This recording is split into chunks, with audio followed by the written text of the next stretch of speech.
esse é o nosso tema da mensagem hoje, tá? Construtores de pontes eternas, tá? Esse é o tema que a gente divulgou ao longo da semana, né? Não era para ser uma série, mas eu tô tão acostumado a fazer séries já, que a gente falou sobre pontes semana passada e eu pensei, a gente precisa falar um pouquinho mais dessas pontes, né? Precisamos pensar com um pouquinho mais de cuidado, de calma, em algumas coisas que eu não consegui dizer na semana passada. Então, deixa eu só trocar aqui para eu poder enxergar o que eu estou mostrando para vocês. Vocês sabem que, se a gente parar para pensar bem assim a sério, o ser humano sempre buscou e sempre vai buscar a vida. A gente gosta de viver, a gente gosta muito de viver. Existem mecanismos, existem sistemas dentro da gente que provocam reações para proteger a nossa vida. Por exemplo, quando nós sentimos medo, o nosso corpo imediatamente ele começa a reagir liberando hormônios que fazem os batimentos do coração acelerar, e isso faz com que o nosso corpo já vá se preparando para duas coisas, ou para lutar ou para fugir. Porque a gente precisa preservar a vida, né? Essa é a nossa tentativa natural. Todo o esforço que a gente está fazendo nesse distanciamento social agora, tudo isso tem como objetivo também preservar a vida. Quando alguém atenta contra a própria vida, é sinal de que algo está errado, algo não está certo, algo não está no eixo. Porque o natural é que a gente queira viver. Mas o fato é que mesmo procurando a vida, mesmo desejando viver, a gente não consegue viver para sempre. Não conseguimos, né? Tantas pesquisas já tem para prolongar a nossa vida, né? Tentativas até de congelar pessoas. Mas por quê? Porque a gente quer viver muito, quer viver para sempre. E é interessante porque a mensagem central da palavra de Deus, da Bíblia, tem muito a ver com esse assunto, com uma vida que não se acaba. Uma vida plena, uma vida cheia de sentido, uma vida eterna.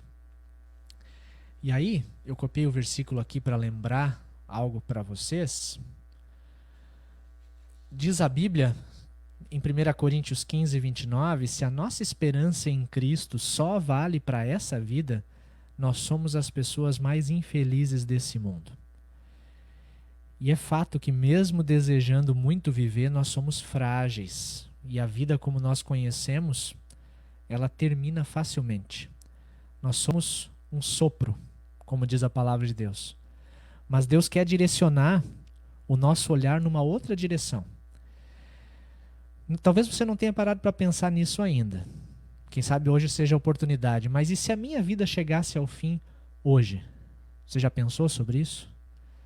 Aquilo que vem depois que a vida como a gente conhece termina. O que vem depois da morte, é uma certeza ou é uma dúvida no teu coração? Sabe que algumas pessoas duvidam que exista algo a mais do que tudo isso que a gente vê, que a gente consegue perceber. Outras pessoas até reconhecem como certo que a vida não se resume apenas a esse momento. Pessoas creem que existe algo depois, algo além. Muitos creem na Bíblia, que Deus é real, que existe um céu e que um inferno. Mas o ponto central é como eu vou saber para onde eu vou. Será que é possível saber isso? Se a nossa hora chegasse agora, as portas do céu elas estariam abertas ou fechadas para a gente? Qual foi o primeiro trecho bíblico que a gente leu hoje? Qual foi? 1 João 5, 12 e 13. Quem tem o filho é Jesus, né? Quem tem o filho tem a vida. Quem não tem o filho de Deus, quem não tem Jesus Cristo, não tem a vida. E ele diz mais, eu escrevo a vocês que creem no Filho de Deus, que creem em Jesus, para que vocês saibam que tem a vida eterna. Para que vocês saibam que tem a vida eterna. O céu, a vida eterna, a vida plena é um presente para nós. A Bíblia diz o presente gratuito de Deus é a vida eterna. E sabe que presente, eles não são comprados por aqueles que recebem. O presente é comprado por quem dá. Mas quem recebe o presente não paga nada por ele. né? A Bíblia também é muito clara quando diz assim: pela graça de Deus vocês são salvos por meio da fé. E isso, essa salvação, essa fé, não vem de vocês, mas é um presente dado por Deus. Um presente. Interessante, né? A nossa tentação é sempre querer, de alguma forma, fazer por merecer a vida eterna. Querer fazer algo, agradar a Deus para ganhar algo em troca. Sejam bênçãos materiais ou bênçãos espirituais. Algum sacrifício eu tenho a sensação de que eu preciso fazer. Alguma romaria, ajudar um idoso a atravessar a rua, fazer a boa ação do dia, né? Seja da maneira como for, mas com a intenção de contar sempre algum pontinho a mais com Deus, para me clarear na relação com Deus. Mas do ponto de vista bíblico, da palavra de Deus, a verdade é que nada que nós possamos fazer vai ajudar a merecer a vida eterna. Porque o ser humano é sempre falho, é sempre pecador, e o pecado que faz parte de nós nos afasta de Deus. O pecado ele só mostra a cara nas atitudes, nas palavras, nos pensamentos, mas ele é bem mais amplo do que isso. A Bíblia garante que todos pecaram e estão afastados da presença gloriosa de Deus. Está lá escrito em Romanos. O pecado é aquele abismo que nos separa de Deus. Lembra que falamos semana passada? O abismo do pecado e a ponte que é Jesus Cristo. Por isso, por causa desse abismo do pecado, é impossível que a gente chegue perto de Deus por nós mesmos. Nós não vamos conseguir. Para merecer algo de Deus, nós deveríamos ser perfeitos. Perfeitos. E sabe o que a Bíblia diz? Em Mateus: sejam perfeitos assim como é perfeito o Pai de vocês, que está no céu. Sejam perfeitos. E ao mesmo tempo, a palavra de Deus, a Bíblia também diz, em Tiago capítulo 2, quem quebra um só mandamento da lei de Deus é culpado de quebrar todos os mandamentos, toda a lei de Deus. Parece que aqui tem uma aparente contradição, né? Deus exige perfeição e nos declara culpados por não conseguirmos cumprir à risca os mandamentos que Ele nos deu. Mas ao mesmo tempo em que ele diz que nós somos culpados, ele continua dizendo que nos ama. Ele próprio é amor. Ele não quer que ninguém se perca, porque ele ama toda a humanidade. Só que Deus também é muito justo. Deus, para ser justo, ele precisa castigar, precisa punir o pecado. E a pena, o castigo para o pecado é a morte e a condenação eterna. Esse é o castigo para o pecado, a separação eterna de Deus. E agora, como é que esse quebra-cabeças se resolve? Como é que a gente vai montar esse quebra-cabeças? É aqui que entra o grande segredo do Evangelho, do qual a Bíblia também fala. O segredo que é revelado na Bíblia por Deus Espírito Santo. E o segredo é esse: Jesus Cristo é verdadeiro Deus e homem. Ele é a ponte, lembra? No meio. Jesus é Deus que se torna gente que cumpre à risca toda a lei de Deus. Ele não tinha pecado, mas ele recebe sobre si o nosso pecado. Ele coloca o nosso pecado nos seus ombros. E ao morrer na cruz e ressuscitar, ele pagou a pena pelos nossos pecados. Ele nos comprou um lugar no céu. Comprou para nós o presente da vida eterna. E não foi com dinheiro, foi com seu sangue. Lá em Isaías, vamos ver se eu mostro para vocês. Lá em Isaías, no capítulo 53, diz assim: todos nós éramos como ovelhas que se haviam perdido. Cada um de nós seguia o seu próprio caminho. Mas o Senhor castigou o seu servo. E que servo é esse? Isaías ainda não chamava de Jesus, mas ele estava falando de maneira profética para algo que ia acontecer lá no futuro. Isaías vem antes de Jesus. O Senhor castigou o seu servo, fez com que ele sofresse o castigo que nós merecemos. Jesus sofreu o castigo que nós merecemos. Deus não pode aceitar o pecado, porque ele é justo, ele é santo. Mas Deus também ama muito cada ser humano, ama eu, ama você. Por isso ele providenciou o mediador entre a humanidade pecadora e o Deus Santo. Ele providenciou a ponte, a única ponte o verdadeiro homem e Deus, para nos trazer para perto de Deus, para nos dar de presente uma vida plena, eterna. E esse presente da vida eterna, ele é recebido pela fé. Lembra que também é presente de Deus? A fé? A fé em Jesus, ela nos abre as portas do céu. Fé não é só conhecer, saber das coisas, né?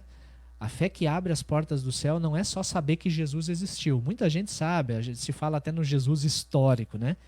No personagem Jesus, que apareceu na história no começo da era cristã, que caminhou com os discípulos, que fez alguns milagres, disse algumas coisas, mas não passou disso. Isso é saber que Jesus é real. Isso é conhecimento, mas ainda não é a fé que abre as portas do céu. A fé que abre as portas do céu também não é só clamar por Deus, clamar por Jesus apenas nos momentos de dificuldade, quando as finanças apertam, quando os nossos familiares estão doentes, quando a gente tem necessidades pessoais, em tempos de pandemia, como a gente está vivendo agora. Conhecer os fatos sobre Jesus, clamar a Ele numa crise é importante, mas não é ainda a fé que abre as portas do céu. O que garante vida eterna é a fé que confia, que se derrama no colo de Jesus. É a fé que confia em Jesus Cristo para a vida eterna. Isso quer dizer depender totalmente de Jesus para ganhar o céu. Significa deixar de confiar nos próprios esforços, deixar de confiar nas boas ações, na vida religiosa, deixar de confiar em qualquer coisa que eu possa fazer, que você possa fazer. Confiar em Jesus para a vida eterna significa colocar toda a confiança nele, no Filho de Deus. É deixar de querer construir a sua própria ponte até Deus e se deixar levar pela ponte da cruz de Jesus. Nós lemos isso no Evangelho de hoje.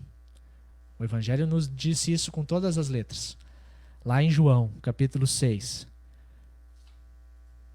Deixa eu mostrar para vocês aqui na tela. O que é que Deus quer que a gente faça? Eles perguntaram. Ele quer, Jesus respondeu assim, Deus quer que vocês creiam naquele que Deus enviou. Que vocês creiam naquele que Deus enviou. Para chegar a Deus, Ele não quer que você faça nada. Ele não quer que você tente ganhar pontos com Deus por meio de boas ações. Ele quer que você creia, que você confie na ponte eterna de Jesus. A fé que confia em Jesus, deixa eu trocar aqui a tela. A fé que confia em Jesus, ela é mais ou menos como uma mão de alguém muito necessitado, de um mendigo, uma mão estendida para aceitar um presente de alguém muito cheio de posses, de um verdadeiro rei. Nós somos os mendigos, nós não temos nada para oferecer, mas o rei que está passando, que é o próprio Deus, o rei pega a nossa mão, coloca o presente da vida eterna nela e fecha para nós segurarmos ele. Nós não somos capazes de conseguir a vida plena e eterna por causa do nosso pecado, mas nós podemos ter essa vida desde já, quando nós a recebemos por fé, por confiança em Jesus. E sabe, essa história fantástica, que resume o plano da salvação de Deus, ela cabe aqui na minha mão. E eu queria que você aprendesse isso também. Quem sabe você pode aprender a resumir a palavra de Deus numa mão. Sabe por quê? Porque primeiro entra o dedão, tá? O dedão assim, ó.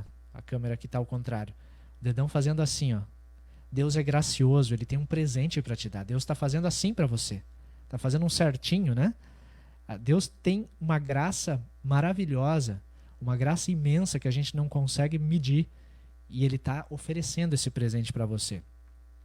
Mas agora nesse dedo a gente lembra, esse é o indicador, né? Esse é o dedo que aponta para mim e me diz, olha, eu sou um ser humano, pecador. O meu pecado se mostra de várias maneiras, mas ele está aqui dentro, ele me separa de Deus. Então Deus é gracioso, mas eu sou pecador. Aí vem esse dedo do meio aqui, né? Que a gente não pode mostrar ele virado, mostra assim mesmo, tá? O dedo do meio. Esse dedo maior da mão representa Deus. Deus é amor, mas Ele também é justo. O nosso Deus, que nos criou para sermos parecidos com Ele, e nós, sendo pecadores, nós rompemos essa relação, Ele continua nos amando, mas Ele precisa punir o nosso pecado. E aí como é que Ele resolve esse impasse? Ó, nesse dedo aqui que é o anelar, né? Vamos pegar minha mão esquerda aqui que é a aliança. Ó. O dedo anelar. A aliança é feita por Jesus Cristo. A aliança do sangue de Jesus que é derramado no nosso lugar. Jesus é a ponte eterna que nos conecta com Deus. E como é que a gente recebe tudo isso que Jesus conquistou na cruz, a ponte da cruz? Como é que isso chega para mim? Aí vem o dedinho pequeno da mão, ó. Porque mesmo que seja do tamanho de um grão de mostarda, ela continua sendo eficaz. A nossa fé. A fé que Deus nos deu. A fé que confia, que se agarra em Jesus. Então cabe numa mão, ó. Deus é gracioso, né? Ele está fazendo certinho para mim, mas eu sou pecador. Eu tenho muito pecado dentro de mim. Isso me afasta de Deus. Deus, Ele, ao mesmo tempo em que me ama, Ele precisa punir aquele meu pecado. Então Ele colocou Jesus, como é difícil levantar esse dedo sozinho, né? Colocou Jesus, o dedo anelar, na cruz, no nosso lugar, para fazer uma aliança com a gente. Uma aliança de perdão. E Ele dá todo esse benefício para nós através da fé. Você pode aprender sobre isso também, para compartilhar essa maravilhosa notícia com outras pessoas. Por que não? Né? E sabe de uma coisa? A gente, sabendo disso tudo, a gente pode se perguntar assim, mas e agora? Né? A vida eterna, o que vem depois daquilo que nós conhecemos, será que está mais para dúvida ou mais para certeza? Se você já tinha essa certeza no seu coração, agradeça, louve a Deus, porque crer é um presente. Confiar em Jesus é um presente. Se reconhecer como alguém que foi resgatado da perdição, do pecado, para perto de Deus é um verdadeiro privilégio.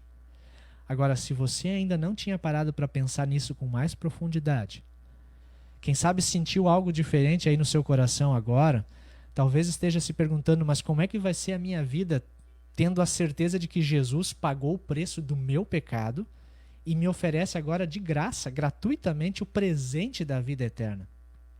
Sabe como é que vai ser? Provavelmente você vai querer saber mais. E você vai precisar ouvir mais a Bíblia. Vai precisar ouvir mais Deus falando com você na Bíblia. Você vai querer conversar com Deus. E vai orar. Vai ler a Bíblia, vai ouvir a Bíblia e vai falar com Ele na oração. Você vai querer colocar Deus em primeiro lugar na sua vida. Querer adorá-lo como verdadeiro Deus e Senhor.